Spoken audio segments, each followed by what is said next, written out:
അതുകൊണ്ട് തന്നെ നമുക്കറിയാം മ്യാൻമാറിൽ നമ്മുടെ വൈദികൻ ഇപ്പോൾ ജയിലിലാണ്. ഉക്രൈനിൽ ഈ യുദ്ധത്തിനിടയ്ക്ക് നമ്മുടെ വൈദികർ ജോലി ചെയ്യുന്നുണ്ട്. ഞാൻ അവിടെ സന്ദർശിച്ചിട്ടുണ്ട്. അവിടെ 40 കിലോമീറ്റർ നടന്ന് കുർബാനയ്ക്ക് വരുന്ന ആൾക്കാരെ കൊണ്ട്. ഞങ്ങൾ 13 മക്കളാണ്. ഞാനിപ്പോഴും അഭിമാനത്തോടെ പറയും. കാരണം 13 മക്കളില്ലായിരുന്നെങ്കിൽ ഞാൻ ഇവിടെ നിങ്ങളുടെ മുൻപിൽ ഉണ്ടാകുകയില്ല. പ്രായമായവർ ഇപ്പോഴും കൊന്ത ചെല്ലുകയും പ്രാർത്ഥിക്കുകയൊക്കെ ചെയ്യുന്നുണ്ട്. അവർ പള്ളിയിൽ വരുന്നു. പക്ഷേ പുതിയ തലമുറയ്ക്ക് അതില്ല.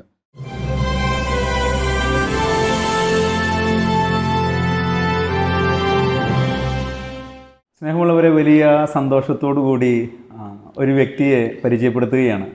ഒരുപക്ഷെ കഴിഞ്ഞ കാലഘട്ടങ്ങളിൽ വാർത്താമാധ്യമങ്ങളിൽ നിങ്ങൾ അറിഞ്ഞു കാണും, ലാസലറ്റ് സന്യാസ സഭയ്ക്ക് ഇന്ത്യയിൽ നിന്ന്, ഏഷ്യയിൽ നിന്ന് ഒരു മലയാളിയായ ഒരു വൈദികൻ സുപ്പീരിയർ ജനറൽ പദവിയിലേക്ക് ഉയർത്തപ്പെട്ടുവെന്ന്. ഇന്ന് ആ വ്യക്തിത്വം നമ്മോടൊപ്പമുണ്ട്. ഏറെ സ്നേഹത്തോടെ പരിചയപ്പെടുത്തുകയാണ് വലിയ ബഹുമാനപ്പെട്ട ജോജോൺ ചെട്ടിയാക്കുന്നേൽ അച്ഛൻ.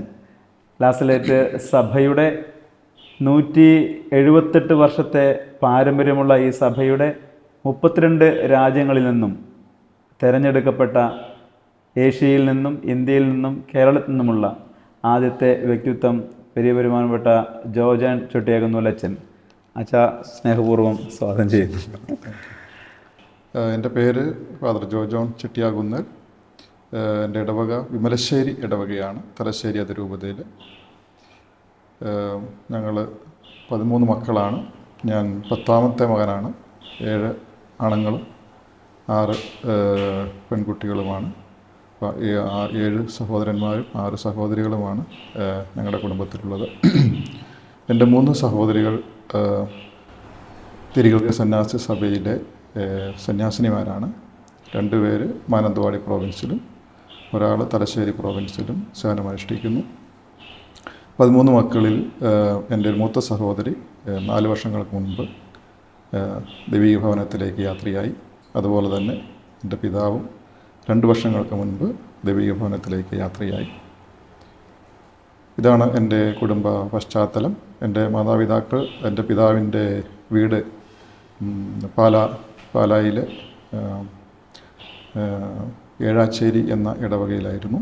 അവിടുന്ന് 65 വർഷങ്ങൾക്ക് മുൻപ് പിതാവും പിതാവിൻ്റെ സഹോദരങ്ങളൊക്കെ മലബാറിലേക്ക് കുടിയേറിയതാണ്. എൻ്റെ പിതാവിൻ്റെ തറവാട് വീട് ഇപ്പോഴും അവിടെ തന്നെയാണ്. ഒരു സഹോദരൻ അവിടെ താമസിക്കുന്നുണ്ട്. അതുപോലെ എൻ്റെ അമ്മയുടെ വീട് തൊടുപുഴയിലാണ്. അമ്മയുടെ തറവാടും അവിടെ തന്നെയാണ്. 3 സഹോദരങ്ങൾ അവിടെ ഉണ്ട്. അപ്പോൾ പാലായും തൊടുപുഴയുമായിട്ട് ഞങ്ങൾക്ക് ഇന്നും നല്ല ബന്ധമുണ്ട്. എല്ലാ അവധി കാലഘട്ടങ്ങളിലും ഞങ്ങൾ അവിടെ പോകാറുണ്ട്. വിവാഹം അതുപോലെയുള്ള ആഘോഷങ്ങൾക്ക് പരസ്പരം അങ്ങോട്ടും ഇങ്ങോട്ടും ഞങ്ങൾ പോകാറും നല്ല ബന്ധങ്ങളുണ്ട്. അപ്പോൾ തിരുവിതാംകൂറും മലബാറുമായിട്ടുള്ള ഞങ്ങളുടെ ബന്ധം ഇന്നും സുദൃഢമാണ്.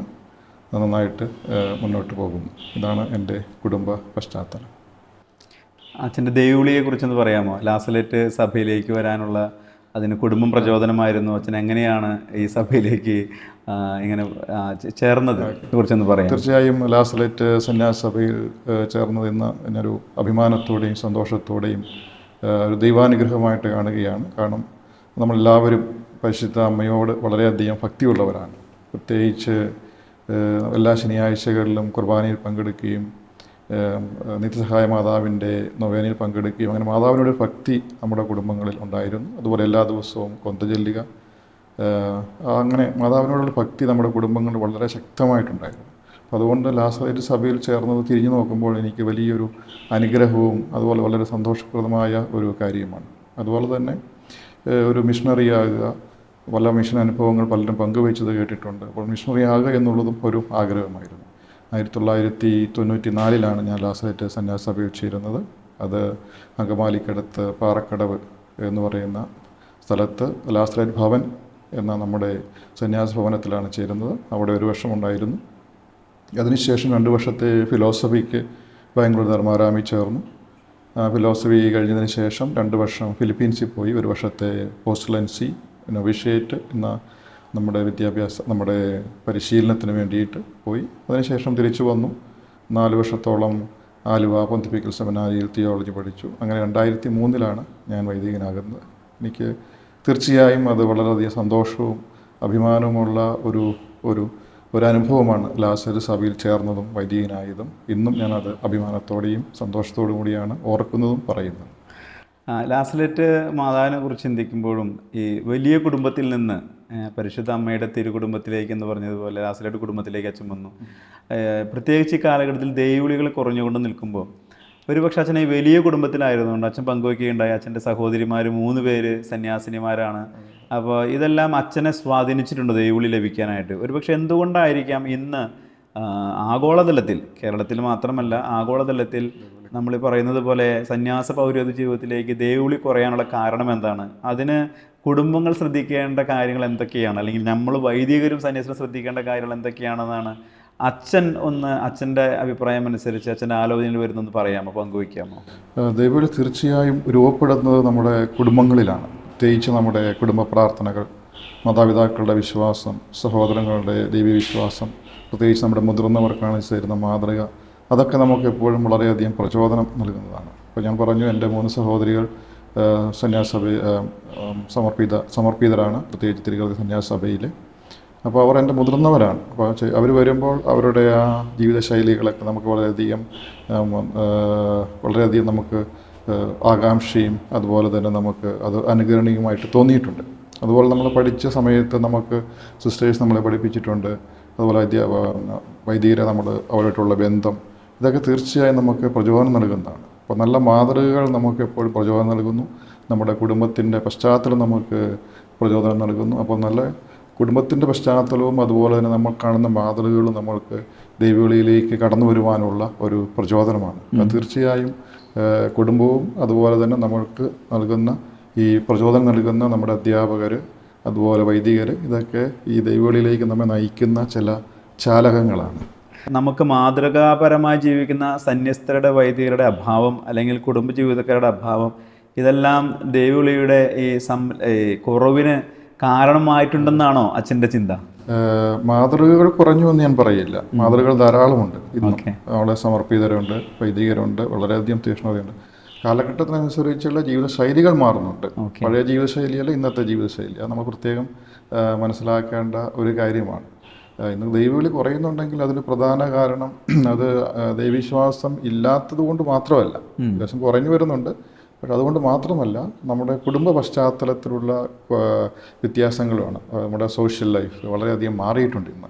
അപ്പോൾ പണ്ടൊക്കെ നമ്മൾ സ്കൂളിൽ പഠിക്കുന്ന സമയത്ത് 10ാം ക്ലാസ് കഴിയുമ്പോൾ നമുക്കറിയാം, നമ്മുടെ ക്ലാസ്സിൽ നിന്ന് കുറേ പേർ സെമിനാരിയിൽ ചേരുന്നു, അല്ലെങ്കിൽ ഒരു സിസ്റ്റർ ആകാൻ വേണ്ടി പോകുന്നു. ഇത് നമുക്കറിയാം കുറേ പേര്. കാരണം അത് ഓൾറെഡി നമുക്ക് നമ്മുടെ സംസാരങ്ങളിലും വൊക്കേഷൻ ക്യാമ്പിൽ പോകുന്നു, അതൊക്കെ നമുക്കറിയാം. ഇന്ന് അങ്ങനെ ഒരു സാഹചര്യം കുറഞ്ഞു വരികയാണ്. കാരണം ഒന്നാമത്തെ കാരണം കുടുംബങ്ങളിൽ അംഗങ്ങളില്ല. നമ്മുടെ കുടുംബങ്ങളിൽ മക്കളുടെ എണ്ണം കുറയും. അത് പ്രധാനപ്പെട്ട ഒരു കാര്യമാണ്. എനിക്ക് ദൈവവിളി സാധാരണ ഞാൻ വൈദികരുമായിട്ട് സംസാരിക്കുമ്പോൾ, പ്രത്യേകിച്ച് പല സ്ഥലങ്ങളിൽ പോകുമ്പോൾ സംസാരിക്കുമ്പോൾ പറയാറുണ്ട്, ക്രൈസിസ്, അതായത് ഈ പ്രശ്നം എന്ന് പറയുന്നത് ദൈവവിളി ഇല്ലാത്തതല്ല പ്രശ്നം നമ്മൾ കുടുംബങ്ങളിലാണ് കണ്ടെത്തേണ്ടത്. അത് കുടുംബങ്ങളിൽ കുട്ടികളില്ല, ഒരാളേ ഉള്ളൂ, അല്ലെങ്കിൽ 2 പേരേ ഉള്ളൂ, 2 പേര് മാക്സിമമാണ്. അപ്പോൾ തീർച്ചയായും അത് വൈദികനാകാനോ ഒരു മിഷണറി ആകാനോ അല്ലെങ്കിൽ ദൂരദേശത്തേക്ക് പോകാനോ ഒന്നും ഉള്ള ഒരു സാധ്യത അവിടെ തെളിഞ്ഞു വരുന്നില്ല. അപ്പോൾ കുടുംബങ്ങളാണ് നമ്മൾ ശ്രദ്ധിക്കേണ്ടത്. വൈദികരും അതുപോലെ സഭയും ഇന്ന് കൂടുതൽ ശ്രദ്ധിക്കേണ്ടത് കുടുംബങ്ങളിൽ എങ്ങനെ നമുക്ക് ഇത് പ്രോത്സാഹിപ്പിക്കാം, ദൈവവിളി ഉണ്ടാകുവാന്, ദൈവവിളി വളരുവാനുള്ള ഒരു പശ്ചാത്തലം എങ്ങനെ ഒരുക്കാമെന്ന് നമ്മൾ ചിന്തിക്കേണ്ടതാണ്. പ്രത്യേകിച്ച് കുടുംബങ്ങളിൽ ഇപ്പോൾ ചില കുടുംബങ്ങളിൽ നമുക്ക് 5 കുട്ടികളെയൊക്കെ വളർത്താൻ സാഹചര്യമുള്ള കുടുംബങ്ങളുണ്ട്. 5-6 കുട്ടികളെ വളർത്താൻ സാമ്പത്തികമാണല്ലോ എല്ലാവരും പറയുന്ന പ്രശ്നങ്ങൾ. 5-6 കുട്ടികളെ വളർത്താൻ സാമ്പത്തികമുള്ള കുടുംബങ്ങളുണ്ട്, മാതാപിതാക്കളുണ്ട്. പക്ഷെ അവർ പോലും ഇന്ന് 1 കുട്ടി 2 കുട്ടിയായിട്ട് നിൽക്കുകയാണ്. അതിനുപരിയായിട്ട് കുട്ടികൾ വേണം എന്നാണ് ഞാൻ പറയുന്നത്. അപ്പോൾ അത് വളരെയധികം ഗുണം ചെയ്യുന്നുണ്ട് നമ്മുടെ ജീവിതത്തിൽ. അതായത് ഒരു കമ്മ്യൂണിറ്റി, ഒരു സമൂഹ ജീവിതത്തിലേക്ക് കടന്നു വരുമ്പോൾ 1 കുട്ടി മാത്രമുള്ള കുടുംബത്തിൽ നിന്ന് വരുന്നതും 6 മക്കളുള്ള കുടുംബത്തിൽ നിന്ന് വരുന്ന കുട്ടികൾ വരുന്നതും തമ്മിൽ വളരെയധികം വ്യത്യാസങ്ങളുണ്ട്. തീർച്ചയായിട്ടും അച്ഛനത് പറയുമ്പോൾ വളരെ സന്തോഷത്തോടെയാണ് കേൾക്കുന്നത്. എന്താ കാരണം എന്ന് വെച്ചാൽ അച്ഛൻ 13 മക്കളുടെ കുടുംബത്തിൽ നിന്ന് വരുന്നതുകൊണ്ട് ഒരുപക്ഷെ ഈ കാലഘട്ടത്തിൽ ഇങ്ങനെയുള്ള കുടുംബങ്ങൾ ഒരു സ്വപ്നം കാണാൻ പോലും കിട്ടില്ല. അപ്പം അച്ഛനത് ആ ഒരു കുടുംബത്തിൻ്റെ പശ്ചാത്തലം തന്നെ അച്ഛൻ്റെ ദൈവവിളിയിൽ ഇപ്പോൾ ഊട്ടി ഉറപ്പിക്കുന്ന അച്ഛന് തോന്നിയിട്ടുണ്ടോ? വളരെ ശക്തമായിട്ട് എനിക്ക് തോന്നുന്നുണ്ട്. കാരണം ഞാൻ എപ്പോഴും അഭിമാനത്തോടെയാണ് പറയുന്നത്, ഞങ്ങൾ 13 മക്കളാണെന്ന്. ഞാനിപ്പോഴും അഭിമാനത്തോടെ പറയും. കാരണം 13 മക്കളില്ലായിരുന്നെങ്കിൽ ഞാൻ ഇന്ന് ഇവിടെ നിങ്ങളുടെ മുൻപിൽ ഉണ്ടാകുകയില്ല. കാരണം പത്താമത്തെ ആളായിരുന്നു.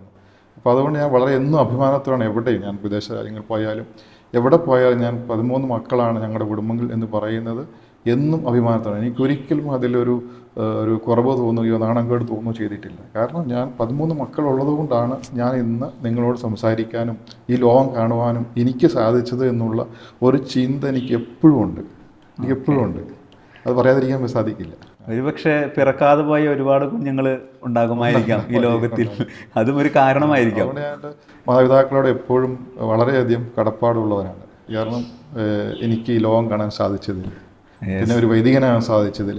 പലരും ചോദിക്കാറുണ്ട്, ഇപ്പോൾ നമ്മളിങ്ങനെ സംസാരിക്കും, പ്രത്യേകിച്ച് വിദേശ രാജ്യങ്ങളിലൊക്കെ ഇങ്ങനെ യുവാക്കളോട് സംസാരിക്കുമ്പോൾ ചോദിക്കാറുണ്ട്, അടുത്ത ജന്മത്തിലും എന്താകാനാണ് താല്പര്യമെന്നതിനോട് പലരും ചോദിച്ചിട്ടുണ്ട്. അപ്പോൾ ഞാൻ പറയും, എനിക്ക് അടുത്ത ജന്മത്തിലും ഒരു വൈദികനാകണം എന്ന് തന്നെയാണ് എൻ്റെ ആഗ്രഹം. എനിക്ക് ഇതിൽ ഞാൻ ഒരിക്കലും റിഗ്രറ്റ് ചെയ്യുന്നില്ല.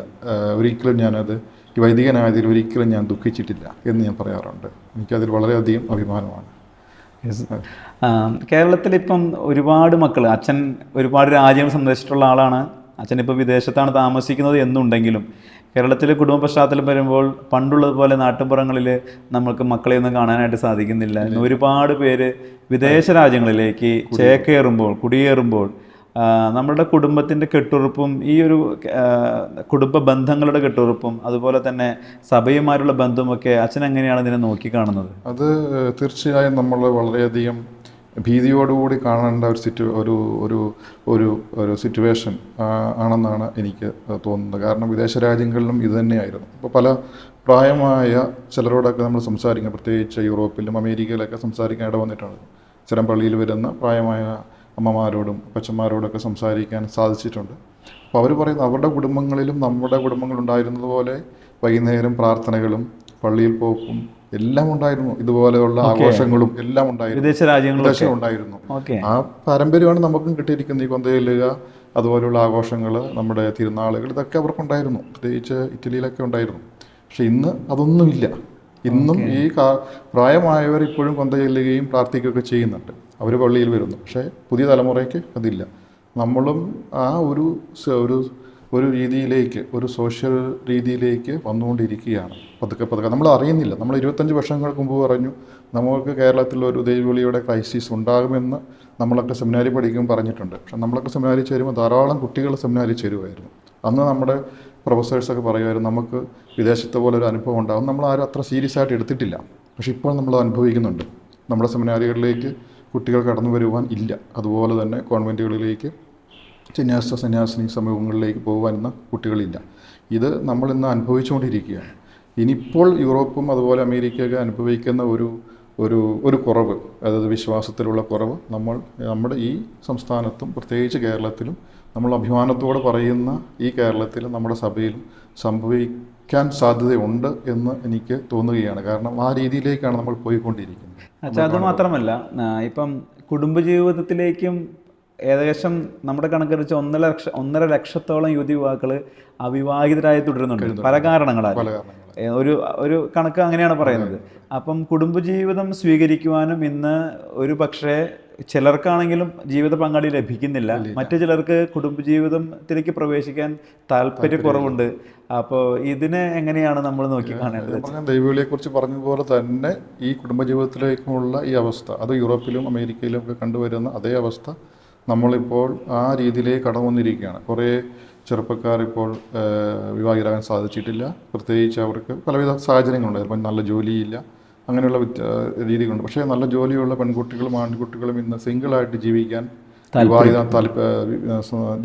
താല്പര്യപ്പെടുന്നുണ്ട്. അതായത് അവർക്ക് വിവാഹം വേണ്ട, ജോലി ചെയ്യുന്നു, ജീവിക്കുന്നു, അവർ നല്ല മനുഷ്യരായിട്ട് ജീവിക്കുന്നു, വേറെ കുഴപ്പങ്ങളൊന്നുമില്ല.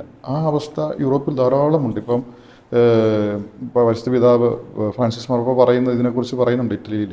അതായത് ഒരു ബാരൻ ലാൻഡ് എന്ന് പറയുന്ന പോലത്തെ ഒരു അവസ്ഥയാണ്. അതായത് എന്നാ പറയേണ്ടത്, നമ്മൾ മലയാളത്തിൽ പറഞ്ഞു കഴിഞ്ഞാൽ ഒരു മരുഭൂമിയുടെ ഒരവസ്ഥയാണ് കുട്ടികളെ സംബന്ധിച്ച്, അല്ലാതെ മനുഷ്യരുടെ ആ ജനനത്തെയൊക്കെ സംബന്ധിച്ച് മാർപ്പാപ്പ പറയുന്നത്. അതായത് കുട്ടികളില്ല ഇന്ന് യൂറോപ്പിൽ, പ്രത്യേകിച്ച് ഇറ്റലിയിലൊക്കെ പള്ളികളിലൊക്കെ ചെന്ന് നോക്കി കഴിഞ്ഞാൽ കുട്ടികളില്ല, പ്രായമായവർ മാത്രം. കാരണം ചെറുപ്പക്കാർ പലരും വിവാഹിതരാകുന്നില്ല. അപ്പോൾ അവർക്ക് കുട്ടികളില്ല. കുടുംബങ്ങൾ ഉണങ്ങി വരേണ്ട മരുഭൂമി പോലെയാണ് അതാണ് മറുപ ഉദ്ദേശിച്ചത്. അതുപോലെ തന്നെ വിവാഹിതരായാൽ തന്നെ ലേറ്റ് മാരേജ്. അപ്പോൾ അവർ ഒരുമിച്ച് താമസിക്കുന്നു, ജോലി ചെയ്യുന്നു, തിരിച്ചു വരുന്നു, ജീവിക്കുന്നു, മക്കളില്ല. അപ്പോൾ അങ്ങനെ ഒരു തലമുറയാണ് ഇന്ന് നമ്മളിവിടെ കണ്ടുവരുന്നത്. എക്സെപ്ഷണലായിട്ട് ഇല്ല എന്നല്ല, ചില കുടുംബങ്ങൾ നമ്മൾ കണ്ടിട്ടുണ്ട്. യൂറോപ്പിലും അമേരിക്കയിലും കണ്ടിട്ടുണ്ട്. 5, 6, 7 മക്കളുള്ള ചില കുടുംബങ്ങൾ നമ്മൾ കണ്ടിട്ടുണ്ട്. അവർ സ്ഥിരം പള്ളിയിൽ വരുന്നു. അത് വളരെ ചുരുക്കമാണ്. ഒരു 10,000-ന് 1 എന്നുള്ള രീതിയിലൊക്കെയുള്ള ചില കുടുംബങ്ങളെ കണ്ടിട്ടുണ്ട്. പക്ഷേ ഒരു സാധാരണഗതിയിൽ നമുക്ക് കാണാൻ സാധിക്കുന്നില്ല. ആ ഒരു അവസ്ഥ ഇന്ന് കേരളത്തിലും വന്നുകൊണ്ടിരിക്കുകയാണ്. അത് വളരെ ഭീതിജനകമാണ്. അതുപോലെ നമ്മുടെ വിശ്വാസത്തെ ബാധിക്കും, സഭയുടെ വളർച്ചയെ ബാധിക്കും. അതുപോലെ തന്നെ നമ്മുടെ സോഷ്യൽ സെറ്റപ്പിൽ നമുക്കുണ്ടായിരുന്ന ഒരു മോറൽ ഒരു ശബ്ദമുണ്ട് കേരള സഭയ്ക്ക്. ഇന്നത് കുറഞ്ഞു വന്നിരിക്കുകയാണ്. കാരണം നമ്മൾ രാഷ്ട്രീയപരമായിട്ടും സാമൂഹ്യപരമായിട്ടും ഒരു പ്രബല ശക്തിയല്ലാതെ മാറിക്കൊണ്ടിരിക്കുന്നു. അതിന് കാരണം അത് നമ്മൾക്ക് അംഗങ്ങൾ കുറഞ്ഞു വരുന്നു. അപ്പോൾ അങ്ങനെ നമ്മുടെ ഒരു ശക്തി കുറഞ്ഞു വരുമ്പോൾ സഭയുടെ മോറൽ ശക്തിയും കുറഞ്ഞു പോകും. അപ്പം നമുക്കൊരു സോഷ്യൽ ഇഷ്യൂനെ അഡ്രസ്സ് ചെയ്യുവാൻ നമ്മുടെ പിതാക്കന്മാർക്ക് അഡ്രസ്സ് ചെയ്യണമെങ്കിൽ അതിൻ്റെ പിതാക്കന്മാർക്ക് പിന്നിൽ ഒരു ശക്തി ഉണ്ടാകണം. അതായത് നമ്മുടെ വിശ്വാസികളുടെ ശക്തി. ആ നമ്പർ കുറഞ്ഞു വരുമ്പോൾ ആ ശക്തി കുറഞ്ഞു വരികയും സഭയുടെ മോറൽ പവർ കുറയുകയും ചെയ്യുന്നുണ്ട്. അത് വളരെയധികം ലോകത്തിനും അതുപോലെ തന്നെ നമ്മുടെ ഈ കേരളത്തിനും വളരെയധികം അപകടകരമാണ് എന്നാണ് എനിക്ക് തോന്നുന്നത്. Okay sir, thank you. ആഗോളതലത്തിൽ അച്ഛൻ യാത്ര ചെയ്ത് ഒരുപാട് രാജ്യങ്ങളിൽ അച്ഛൻ യാത്ര ചെയ്തിട്ടുണ്ട്. മിഷൻ പ്രവർത്തനത്തിനായിട്ട് അച്ഛൻ്റെ ഔദ്യോഗിക പദവിയിൽ ഇരുന്നു കൊണ്ട് തന്നെ അച്ഛൻ 6 വർഷം ജനറൽ കൗൺസിലറായിരുന്നു. അപ്പോൾ അച്ഛന് അങ്ങനെ എന്തെങ്കിലും അനുഭവങ്ങൾ അച്ഛന് പങ്കുവയ്ക്കാനായിട്ടുണ്ടോ? ഫ്രാൻസിലെ ലാസ്ലെറ്റ് മലയിലാണ് മാതാവ് പ്രത്യക്ഷപ്പെട്ടത്. 1846 സെപ്റ്റംബർ 19 മാക്സ്മിൻ മെലനി എന്ന ഇടവൈദ്യങ്ങൾക്ക് മാതാവ് പ്രത്യക്ഷപ്പെട്ടു. മാതാവ് കൊടുത്ത സന്ദേശം അനുരഞ്ജനത്തിൻ്റെ സന്ദേശമായിരുന്നു. അതായത് വിശ്വാസത്തിലേക്ക് തിരിച്ചു വരിക എന്നുള്ള സന്ദേശമാണ് കൊടുത്തത്. അപ്പോൾ മാതാവ് പ്രത്യക്ഷപ്പെട്ടു, മാതാവിൻ്റെ സന്ദേശം ലോകം അറിഞ്ഞു. അപ്പോൾ അങ്ങനെ ധാരാളം ആളുകൾ അവിടെ വന്നു. അപ്പോൾ ഇങ്ങനെ വന്നുകൊണ്ടിരുന്ന ആൾക്കാർക്കുള്ള പാസ്റ്ററലായിട്ടുള്ള അവരുടെ കുമ്പസാരം, കുർബാന അങ്ങനെയുള്ള കാര്യങ്ങൾ ചെയ്തു കൊടുക്കുവാൻ വേണ്ടി രൂപതയിൽ നിന്നും വൈദികരെ വിട്ടു. അങ്ങനെയാണ് നമ്മുടെ സഭ സ്ഥാപിക്കപ്പെടുന്നത്. അപ്പോൾ അങ്ങനെ സ്ഥാപിക്കപ്പെട്ടു. അതിനുശേഷം സഭ ലോകത്ത് പല സ്ഥലങ്ങളിലും പല രാജ്യങ്ങളിലും സേവനം ചെയ്യുന്നു. നമ്മൾ 32 രാജ്യങ്ങളിൽ സേവനം ചെയ്യുന്നുണ്ട്. സന്യാസ സമൂഹം, നമ്മുടെ സന്യാസ സമൂഹം പല മിഷൻ പ്രദേശങ്ങളിലും സേവനം ചെയ്യുന്നുണ്ട്. വളരെയധികം ബുദ്ധിമുട്ടേറിയ പ്രദേശങ്ങളിൽ നമ്മൾ സേവനം ചെയ്യുന്നുണ്ട്. പ്രത്യേകിച്ച് മൊസാംബിക്, അവിടെ നമ്മൾ മിഷൻ പല പ്രാവശ്യം ആക്രമിക്കപ്പെട്ടു. തീവ്രവാദികളുടെ ആക്രമണം നമുക്കുണ്ടായി. നമ്മുടെ പള്ളിയും നമ്മുടെ സ്കൂളും എല്ലാം ഒറ്റ രാത്രി കൊണ്ട് കത്തി ചാമ്പലാക്കപ്പെട്ടു. നമ്മുടെ വൈദികർ രക്ഷപ്പെട്ടു. പക്ഷേ നമ്മുടെ മിഷൻ മൊത്തം നശിച്ചു. നമ്മൾ അവിടുന്ന് മാറേണ്ട വന്നു, വേറെ സ്ഥലത്തേക്ക് മാറി. അവിടെയും ആക്രമണമുണ്ടായി. അതുപോലെ തന്നെ നമുക്കറിയാം മ്യാൻമാറിൽ നമ്മുടെ വൈദികർ ഒരു വൈദികൻ ഇപ്പോൾ ജയിലിലാണ്. കാരണം അവിടുത്തെ മിലിറ്ററി ഗവൺമെൻറ്റിൻ്റെ അവർ അങ്ങനെ പല പ്രശ്നങ്ങളുള്ള സ്ഥലങ്ങൾ നമുക്ക് ധാരാളമുണ്ട്. ഉക്രൈനിൽ നമ്മൾ വർക്ക് ചെയ്യുന്നുണ്ട്.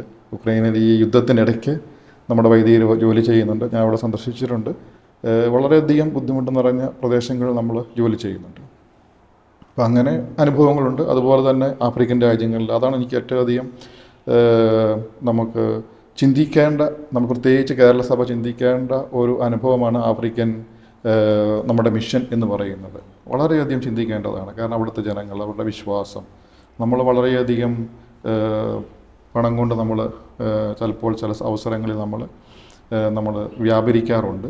നമ്മുടെ ഓരോ ആഘോഷങ്ങളും കാര്യങ്ങളൊക്കെ നല്ലതൊക്കെ തന്നെയാണ്. പക്ഷേ അവിടെ ഒരു നേരത്തെ ഭക്ഷണം പോലും കഴിക്കാൻ ബുദ്ധിമുട്ടുന്ന ജനങ്ങളെ നമ്മൾ ആഫ്രിക്കൻ രാജ്യങ്ങളിൽ കണ്ടിട്ടുണ്ട്. അവിടെ സമ്പത്തുണ്ട്, അതുപോലെ തന്നെ ദാരിദ്ര്യവുമുണ്ട്. പക്ഷെ അവരുടെ വിശ്വാസം വളരെ അധികം നമ്മൾ മനസ്സിലാക്കേണ്ടതാണ്. അപ്പോൾ നമുക്കിവിടെ എല്ലാ ദിവസവും കുർബാനയുണ്ട്, എല്ലാ ഞായറാഴ്ചയും കുർബാനയുണ്ട്, നമ്മുടെ എല്ലാ ആവശ്യങ്ങൾക്കും വൈദികരുണ്ട്. പക്ഷേ ഇതൊന്നും ഇല്ലാത്ത പ്രദേശങ്ങൾ ഇന്നും ആഫ്രിക്കയിലുണ്ട്. പ്രത്യേകിച്ച് ഞാൻ ഒരു ഉദാഹരണം പറഞ്ഞാൽ, ആഫ്രിക്കയിലെ അങ്കോള നമ്മുടെ മിഷൻ, അവിടുത്തെ ഒരു മിഷനിൽ ധാരാളം മിഷനുകളിൽ പോയി. ഒരു മിഷനിൽ ചെന്ന് കഴിഞ്ഞപ്പോൾ അവിടെ 40 കിലോമീറ്റർ നടന്ന് കുർബാനയ്ക്ക് വരുന്ന ആൾക്കാരെ കണ്ടു. ഞായറാഴ്ച കുർബാനയ്ക്ക് 40 കിലോമീറ്റർ. അവർക്ക് വർഷത്തിൽ ഒരിക്കൽ ഒരു കുർബാനയെ കിട്ടുകയുള്ളൂ. എടവപ്പള്ളി വരണമെങ്കിൽ 40 കിലോമീറ്റർ നടക്കണം. ബസ് സൗകര്യങ്ങളൊന്നുമില്ല. കാട്ടിലൂടെയൊക്കെ നടന്ന് 40 കിലോമീറ്റർ അവർ വരും. അതായത് ശനിയാഴ്ച രാവിലെ അവർ നടക്കാൻ തുടങ്ങും. ശനിയാഴ്ച രാത്രിയോടുകൂടി പള്ളിയുടെ അവിടെ എത്തും, മരത്തണലിൽ കിടക്കും. എന്നിട്ട് അതിരാവിലെ അച്ഛൻ കുർബാന ചെല്ലും. അവർക്ക് 6 മണിയാകുമ്പോൾ കുർബാന ചെല്ലും. ആഘോഷമായ കുർബാന എന്ന് പറഞ്ഞാൽ 1 മണിക്കൂർ കുർബാനയല്ല, 4-5 മണിക്കൂറെ കുർബാന എടുക്കും, പാട്ടും പരിപാടിയൊക്കെ ആയിട്ട്. എന്നിട്ട് അവരെ കുർബാനയൊക്കെ കഴിഞ്ഞ് ഭക്ഷണമൊക്കെ കൊണ്ടുവന്നിരിക്കും, അതെല്ലാം വഹിച്ച് പാകം ചെയ്ത് അവർ കഴിക്കും.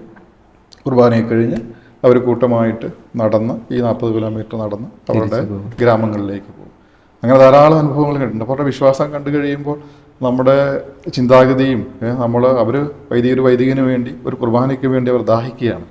നമുക്ക് ധാരാളം അവസരങ്ങളുണ്ടെങ്കിലും പലപ്പോഴും നമ്മുടെ മനോഭാവം എന്താണെന്ന് നമ്മൾ ചിന്തിക്കേണ്ടതാണ്. അതുപോലെ തന്നെ അവർക്ക് അവിടെ ഒരു പള്ളി വെക്കാനുള്ള സാമ്പത്തികമില്ല. ഇപ്പോൾ ഞങ്ങൾ പോയ പല സ്ഥലങ്ങളിലും പല സമയത്തും നമ്മൾ മരത്തിൻ്റെ ചോട്ടിൽ കുർബാന ചൊല്ലിയ അവസരങ്ങളുണ്ട്. ഒരു ഷെഡ് വെക്കാൻ പോലെ അവർക്ക് സാമ്പത്തികമായ ബുദ്ധിമുട്ടാണ്. കാരണം അവർ ജോലി ചെയ്യുന്നു, എന്തെങ്കിലും പശുവിനെ വളർത്തുന്നു, കുറച്ച് ചോളം കൃഷി ചെയ്യുന്നു, അത് ഭക്ഷിക്കുന്നു, ജീവിക്കുന്നില്ല. അവർക്ക് വേറെ സാമ്പത്തികമായോ ലോകവുമായിട്ട് വലിയ ബന്ധങ്ങളോ ഒന്നുമില്ല. ഒരു മണ്ണ് കൊണ്ടുള്ള ചെറിയൊരു വീടെന്ന് പറയാൻ പറ്റുന്ന രീതിയിലുള്ള അവിടെ താമസിക്കുന്നു. അങ്ങനെയാണ് അവരുടെ ജീവിതം. അപ്പോൾ അത് വളരെയധികം നമ്മൾ ചിന്തിക്കേണ്ടതാണ്. നമുക്ക് എങ്ങനെ അവരെ സഹായിക്കാൻ സാധിക്കും, നമ്മുടെ ഈ വേസ്റ്റ് ആക്കാതെ നമുക്ക് എങ്ങനെ അവരെ സഹായിക്കാൻ പറ്റുമെന്ന് നമ്മുടെ കേരള സഭ ചിന്തിക്കേണ്ടതാണ്. അതായത് നമ്മൾ വലിയ പള്ളികൾ പണിയുമ്പോൾ അവർക്ക് ചെറിയൊരു ഷെഡെങ്കിലും കെട്ടിക്കൊടുക്കുവാൻ നമുക്കതിൽ നിന്ന് സാധിക്കുമോ എന്ന് നമ്മൾ ചിന്തിക്കേണ്ടതാണ്. വെല്ലുവിളിയാണത്. അത് വളരെയധികം നമ്മുടെ ധാരാളം വൈദികരോട് വർക്ക് ചെയ്യുന്നുണ്ട്. നമ്മുടെ സഭയിൽ നിന്ന് മാത്രമല്ല, മറ്റുള്ള സഭകളിൽ നിന്നും ആഫ്രിക്കയിൽ പല രാജ്യങ്ങളിൽ വർക്ക് ചെയ്യുന്ന അങ്കോള ഒരു ഉദാഹരണം മാത്രമേ പറഞ്ഞുള്ളൂ. അതുപോലെ നമ്മൾ മഡഗാസ്കറിൽ പോയാലും നമീബിയയിൽ പോയാലും കെനിയയിൽ പോയാലും പല രാജ്യങ്ങളിലും ഈ അവസ്ഥ ഒക്കെ തന്നെയാണ്. അപ്പോൾ നമുക്കതൊരു വെല്ലുവിളിയാണ്. നമ്മൾ അവരിൽ നിന്ന് കുറേയധികം പഠിക്കാനുണ്ട്. അവരുടെ വിശ്വാസവും അവരുടെ വിശ്വാസ ജീവിതവും അവർക്ക് ഈ കുർബാനയോടും കുദാശയോടുമുള്ള ദാഹവും ഒക്കെ കാണുമ്പോൾ നമ്മുടെ മനോഭാവവും നമ്മളൊന്ന് കമ്പയർ ചെയ്യേണ്ടത് ആവശ്യമാണ്. ഫ്രാൻസിസ് പാപ്പ ആവർത്തിച്ച് പറഞ്ഞ ഒരു സ്റ്റേറ്റ്മെൻറ്റ് തീർച്ചയായിട്ടും അച്ഛൻ സഭയുടെ പ്രബോധനങ്ങൾ ഒരുപാട് വായിച്ച് ധ്യാനിക്കുന്ന വ്യക്തിയായതുകൊണ്ട് വിളിമ്പുകളിലേക്ക് പോകണമെന്ന് ഘോരഘോരം ഫ്രാൻസിസ് പാപ്പ പറയുന്നതാണ്. വിളിമ്പുകളിലേക്ക് ഒരുപക്ഷെ ഇന്നത്തെ സഭ, കേരള സഭ മാത്രമല്ല ആഗോള സഭയിലും ഈ വിളിമ്പുകൾ എന്ന് പറയുന്നത് സഭയ്ക്ക് ഒരു വെല്ലുവിളി തന്നെയല്ല ഇതിനകത്ത് പോകാനായിട്ട്.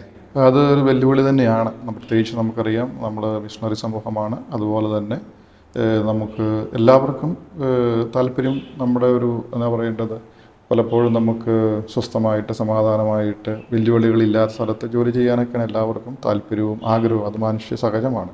പക്ഷേ ആ വെല്ലുവിളികൾ ഏറ്റെടുത്ത് പോകുന്ന ധാരാളം വൈദികരെയും സിസ്റ്റേഴ്സിനെയും നമുക്ക് കണ്ടെത്തുവാൻ സാധിക്കും. ഉദാഹരണത്തിന് നമുക്ക് വെല്ലുവിളിയെക്കുറിച്ച് പറഞ്ഞല്ലോ. അപ്പോൾ നമ്മൾ എവിടെ ചെന്ന് കഴിഞ്ഞാലും നമ്മൾ ഇന്ത്യയിൽ നിന്ന് പറയുമ്പോൾ ആദ്യം ചോദിക്കുന്ന ചോദ്യമുണ്ട്, കേരളത്തിൽ നിന്ന് ഏത് വൈദികരായാലും ഏത് മനുഷ്യരായാലും നമ്മൾ ആദ്യം ചോദിക്കുന്നത് കേരളത്തിൽ നിന്നാണോ എന്നാണ്. പക്ഷേ ആ കാലഘട്ടം ഏകദേശം കഴിഞ്ഞുകൊണ്ടിരിക്കുകയാണ്. കാരണം നമുക്കിപ്പോൾ ദൈവവിളിയില്ല. പണ്ട് ലോകത്തിൻ്റെ നാനാഭാഗങ്ങളിലും ഇന്ത്യയിൽ നിന്നുള്ള മിഷണറി എന്ന് പറഞ്ഞു കഴിഞ്ഞാൽ കേരളത്തിൽ നിന്നായിരുന്നു. പ്രത്യേകിച്ച് നമ്മുടെ സീറോ മലബാർ സഭയിൽ നിന്നായിരുന്നു. ഇപ്പോൾ ഞാൻ അങ്കോള ചെന്നാലും അവിടെ കണ്ടു.